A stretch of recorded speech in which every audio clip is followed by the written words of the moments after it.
நம்ம எப்பயும் போல நார்மல் சாம்பார் செஞ்சு நமக்கு போர் அடிச்சிருச்சா, ஒரு வித்தியாச முறையில சாம்பார் வைக்கலாமா? அரைச்சி விட்ட சாம்பார் வைக்கலாம். இது ட்ரெடிஷ்னலும் கூட. அரைச்சி விட்ட சாம்பார்ல சாதம் செஞ்சு சாப்பிடும்போது ரொம்ப ரொம்ப நல்லா இருக்கும். நம்ம ஃப்ரெஷ்ஷான காய்கறி, ஃப்ரெஷ்ஷா மிளகா மல்லி எல்லாம் அரைச்சி போடுவோம். ரொம்ப சுவையா இருக்கும். அதுக்கு சாப்பிடறதுக்கும் நல்லா இருக்கும். செய்யறது ரொம்ப இனிமைதான். ட்ரெடிஷ்னல்ல பாரம்பரியம் மிக்க இந்த அரைச்சி விட்ட சாம்பாரை எப்படி செய்யலான்றத வாங்க வீடியோக்குள்ள போய் பார்க்கலாம்.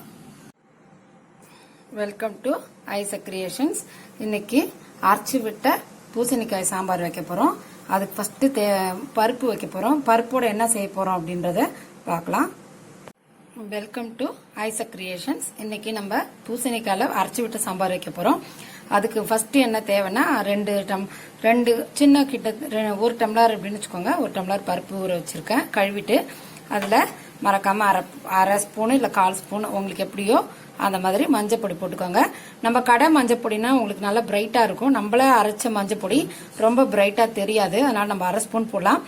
நம்ம மறந்து விட்ட விஷயம் என்னன்னா, குக்கர்ல சமைச்சதுல இருந்து நம்ம விளக்கெண்ணெய் ஊத்த மறந்துட்டோம். அதனால பருப்புல கொஞ்சம் விளக்கெண்ணெய் ஊத்தி சமைக்கும் போது விளக்கெண்ணெய் கரையாது இருக்கும்போது சீக்கிரம் வந்து முன்னாடிலாம் குக்கர்ல சமைக்கிறதுக்கு முந்தி வரைக்கும் நம்ம விளக்கெண்ணெய் ஊத்தி தான் பருப்பை வேக வச்சுட்டு இருந்தோம். காரணம் என்னன்னா, தேவையில்லாத கொழுப்புகளை வயிற்றுல இருந்து இறக்கிடும். அது நம்ம செய்யறது விட்டதுனால தான் நம்ம ரொம்ப குண்டாயிட்டே இருக்கும் அப்படின்றது தெரிஞ்சது. நானும் நடுவில் மறந்துட்டேன். இப்ப மறுபடியும் நான் ஆரம்பிச்சிருக்கேன். விளக்கெண்ணெய் கடையில வாங்காதீங்க. எங்கேயாவது காண ஆடுறவங்க இருப்பாங்க, அவங்க கிட்ட இருந்து விளக்கெண்ணெய் வாங்கிக்கிட்டா நல்லது. கடையில வாங்குறது அவ்வளவுக்கு நல்லது இல்ல.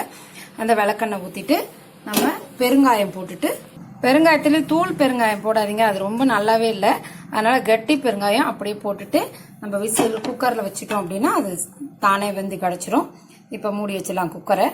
குழம்பு வைக்கிறோமோ அதுதான். நான் ஒரு 10 இருந்து 12 காஞ்ச மிளகாய் எடுத்திருக்கேன்.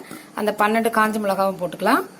ஒரு 2 டீஸ்பூன், டேபிள் ஸ்பூன்ல டீஸ்பூன் 2 இல்லது 3 ஸ்பூன் உங்க காரம் எவ்வளவு தேவையோ அந்த அளவுக்கு வச்சுக்கோங்க.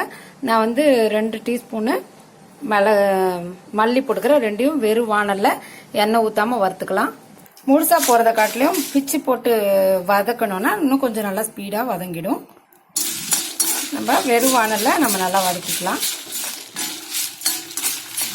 நல்லா சூடியறணும், அப்பதான் நம்ம அரைக்கும் போது நல்லா நைஸா அரையும். அதனால நல்லா வதக்கிக்கலாம். இது மல்லி வந்து பொரியும், அது வரைக்கும் நம்ம வேகமா வதக்கலாம். பாருங்க பொரியுது பாத்தீங்களா? இந்த பொரியிற சத்தம் கேட்கும். நமக்கே தெரியும், அந்த பச்சை வாசனை போகும், நல்லா அரையும் அப்படின்ற ஒரு வாசனை தெரியும் நமக்கு. அந்த சமயத்துல நம்ம மிளகா மல்லி எடுத்துடலாம். கலர் மாறி இருக்கு பாருங்க, மல்லி கலரு. இப்ப எடுத்துடலாம். வானல் காயட்டும். காஞ்சவும் ஒரே 1 ஸ்பூன் மட்டும் எண்ணெய் விடுங்க. ஒரு 4-5 ஸ்பூன் இருக்கும் தேங்காய், அதை இதுல போட்டுடலாம். ஒரு 1/4 டீஸ்பூனு ஜீரகம், ஒரு 4 கருவேப்பிலை, இது எல்லாத்தையும் போட்டுக்கலாம். இதை நல்லா வதக்கிக்கலாம். ஏன்னா நம்ம கருவேப்பிலை கடைசியா தாளிப்போம் தான், தாளிச்சாலும் நம்ம கீழே போடுறதுக்கு வாய்ப்பு இருக்கு. இதை மாதிரி தேங்காவோட வறுத்துட்டோம் அப்படின்னா அது அப்புறம் அரைச்சிருவோம். அரைச்ச உடனே அதை நம்ம எப்படியாதான் நம்ம வாய்க்குள்ள போயிடும். இது கொஞ்சம் நல்லா செவர வரைக்கும் வதக்கலாம். தேங்காய் வறுக்கும் போது நல்ல வாசனை அடிக்கும். தேங்காயில ஒரு ஈரம் இருக்கும் பாத்தீங்களா, அந்த ஈரம் போற வரைக்கும் வதக்கிறது ரொம்ப நல்லா இருக்கும்.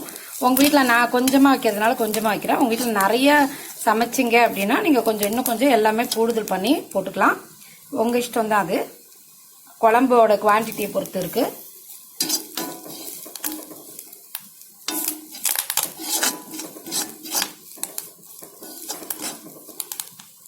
பாருங்க வதக்கினது இவ்வளவு போதும்.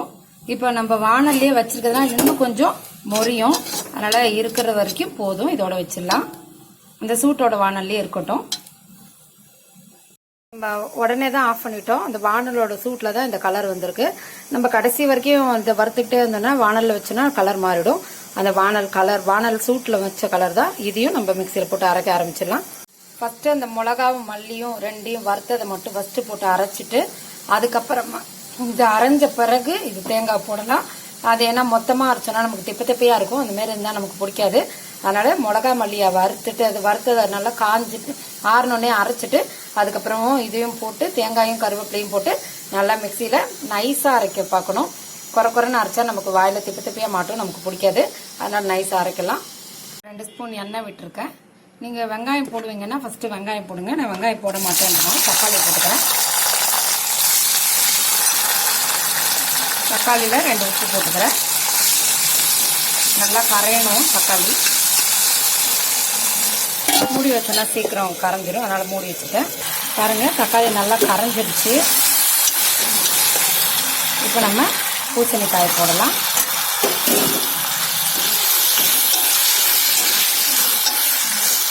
இதை ஒரு 2 வதக்கலாம்.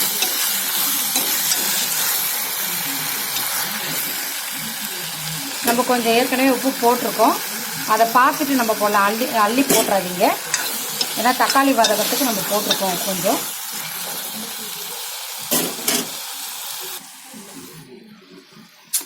இப்போ நம்ம அரைச்ச விழுதுகளை அந்த பருப்பில் காயில் போட்டுடலாம். உங்கிற அளவுக்கு தண்ணி ஊற்றினா போதும், ஏன்னா நம்ம பருப்பில் கொஞ்சம் தண்ணி இருக்கும். அதனால் இதை நம்ம மூடிட்டு கொஞ்ச நேரம் வேக விடலாம்.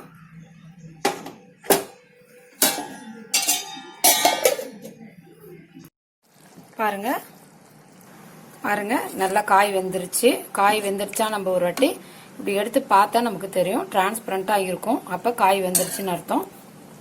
பருப்பு ஊற்றலாம்.